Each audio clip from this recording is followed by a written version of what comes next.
Patients we see that are in need of a full mouth reconstruction are middle-aged to older patients.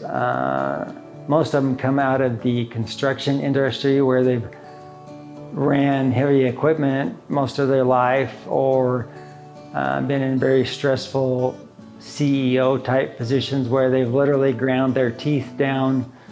We also see considerable amount of patients that are coming back from drug addictions. Patients that have suffered through that usually have teeth problems and long-term effects from that.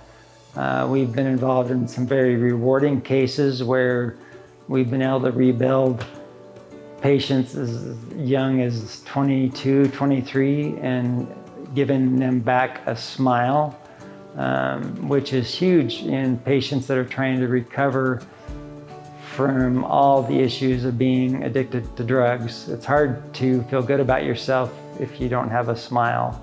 So we're very happy to offer that service to everybody that needs it. Very rewarding for us.